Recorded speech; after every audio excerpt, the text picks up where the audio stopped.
We're now talking to Leslie Uppinghouse, production manager for South by Southwest. You know, Leslie, one of the first things I noticed this year is that the swag has become more eco-friendly. Could you tell me a bit about that? Yeah, our biggest change with swag in particular is for many years, we're celebrating our 25th anniversary, we have had the big bag. And the big bag is a big canvas bag we have one for each conference for film, interactive, and music. And our sales clients and sponsors and things like that would put things in the bag for our registrants to have. We were getting feedback from registrants and from those sponsors and sales clients that we weren't sure if that was the best way to connect the two, and it caused a lot of recycling. These were mainly, first it was a lot of garbage and back in the years, and then we became more of these need to be recyclable materials that they would order for the big bags, because they would have to stuff every bag, and so it would be thousands of items in these bags. And then even still some grumbling from our registrants that, I don't want to carry around this big thing that I'm going to read and I'm going to enjoy and I'm going to connect with the company, but then ultimately I'm going to recycle it. So the last year we started talking about, and I believe it's this year, I know this year officially is, I'm going to say the first year, and because I'm the production manager and not sales, I might be off by a year, but I think this is the first year that we did not sell any inserts as physical items, but we did online gifting and still gave the bag. So people didn't want to let go of the canvas bag because it's a great tote and you can use it over and over, but we did the online gifting with those sales clients so you could opt in to receiving things from those companies rather than stuffing bags and then dumping that into the recycling. So that was a huge one, and it, and it trickles down into that it reduced our trucking. We would have to truck in these items.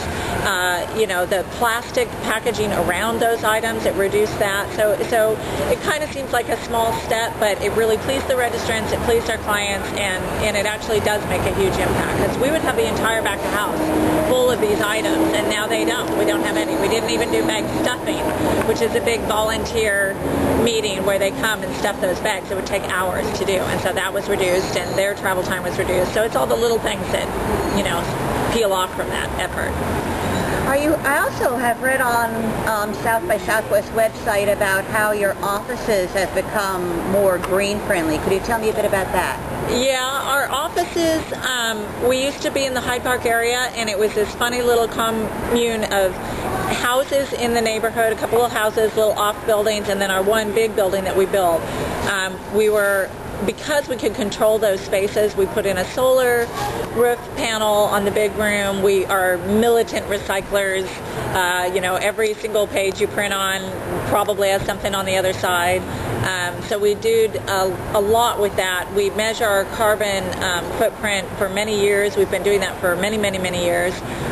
We measure all our in-house travel carbon in terms of our air flights and all that, and we set goals for ourselves. We have a sustainability team that there's a member in every department, and we just talk about all the things we can do to help out. And then we moved this year to a building downtown, and it was a little bit hard for us because we're in a modern building with a big air conditioning system and lights that are on timers, so we were excited about the timers. We're still kind of handling the air conditioning system to get it green. We wanted to put solar panels on that roof. We're kind of trying to think about that, but we share that building is shared by other businesses physically, so it's weird. It's a new building, and we're trying to figure out how we can do that. But one of the things we do in-house is we do a carpooling database. We have bike racks on the inside, so we share parking spaces, and so there's little things that we're learning about the building and what it is like to move downtown, where you don't have as much physical control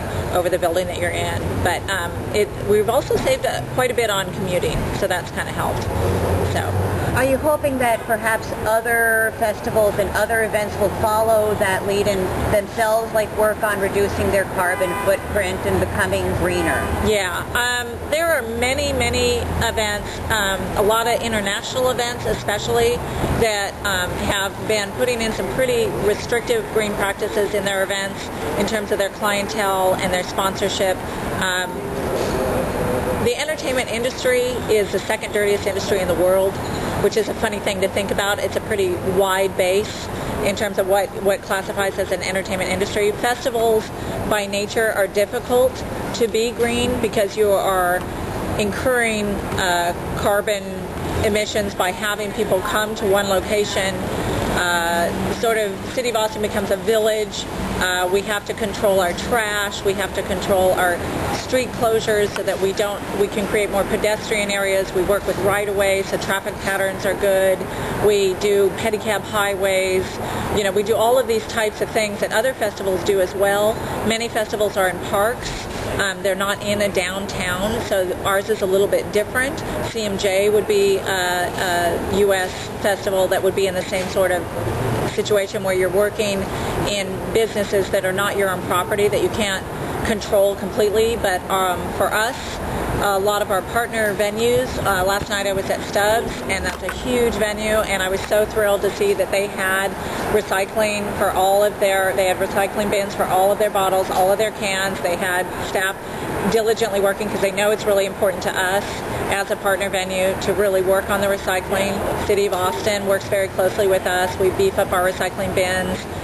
We have a green zone, which is new this year. It's on 6th and Red River, and that is an education and information area, but it's also a recycling station that people can utilize right in the hub.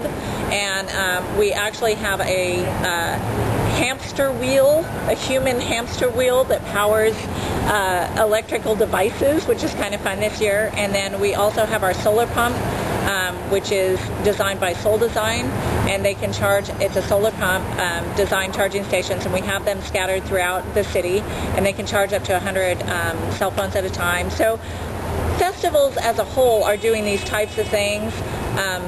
Companies that have new innovations find festivals because it's a great outreach tool. So I would say that we're not alone in these ideas, and it's kind of making you feel better about putting on an event of this size in a city. Thank you.